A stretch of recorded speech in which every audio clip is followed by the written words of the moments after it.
नमस्कार बच्चों, एडुविला point channel में आप सभी का स्वागत है। आज हम करेंगे कक्षा 6 के हिंदी विषय की वर्कशीट नंबर 19। तो इससे पहले हम लोगों ने कृष्णा सोबती द्वारा लिखे संस्मरण मतलब याद होता है, इनके याद में, बचपन की याद में इन्होंने यह लिखा है। तो बचपन के द्वारा हमने लेखिका की बहुत सारी बातों को जाना। चलिए आज हम इस पाठ के अंतिम भाग को पढ़ते हैं। और आपने पढ़ा था कि जब लेखिका की आंखों पर चश्मा लगा तो उनके चचेरे भाई चिढ़ाया करते थे। तो जब वह चाय पीकर चले गए तो मैं अपने कमरे में जाकर आईने के सामने खड़ी हो गई और कई बार अपने आप को देखा। ऐनक उतारी, फिर पहनी, फिर उतारी, देखती रही। सूरत बनी लंगूर की। नहीं, हाँ, मतलब कि वह चेहरे को देखकर उनको ऐसा लगता था कि उनके भाई ने जो कहा कि सूरत बनी लंगूर की कहीं हद तक सही भी है। फिर कहते हैं नहीं, मेरा चेहरा अच्छा लग रहा है। तो इस तरह से वो असमंजस के भाव में थी और बार बार आईने को देख रही थी।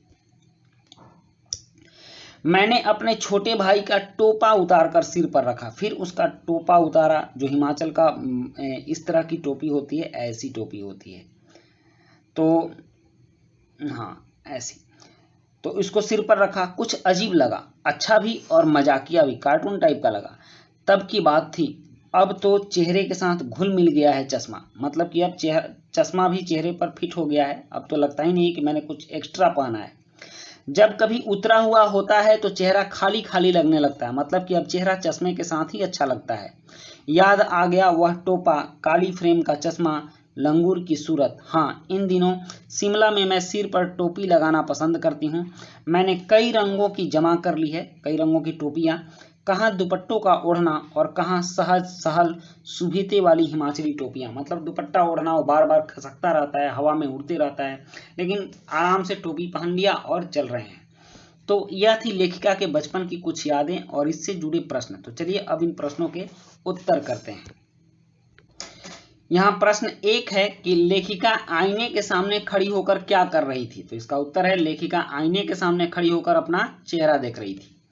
फिर प्रश्न 2 है कि चेहरे पर चश्मा लगा देखकर लेखिका के चचेरे भाई ने कौन सा शेर सुनाकर उन्हें चिढ़ाया। तो लेखिका के चचेरे भाई ने कहा, आंख पर चश्मा लगाया ताकि सूझे दूर की, यह नहीं लड़की को मालूम सूरत बनी लंगूर की। उसके बाद प्रश्न 3 है कि चश्मे के साथ लेखिका को और क्या पसंद आने लगा। तो उत्तर है कि चश्मे के साथ लेखिका को हिमाचली टोपियां पसंद आने लगी थी। उसके बाद प्रश्न 4 है सहल सुभीते वाली हिमाचली टोपियां का अर्थ लिखिए। तो इसका उत्तर है, इसका मतलब है कि आसानी से सर पर रखने वाली टोपियां हैं।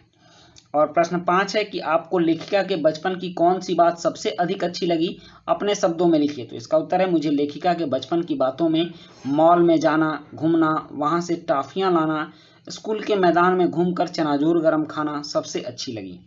तो बच्चों यह थी आपकी आज की वर्कशीट और आज की वर्कशीट कंप्लीट होती है। वीडियो अच्छी लगी हो तो लाइक, सब्सक्राइब, कमेंट जरूर कीजिएगा। मिलते हैं नेक्स्ट वीडियो में। Thank you.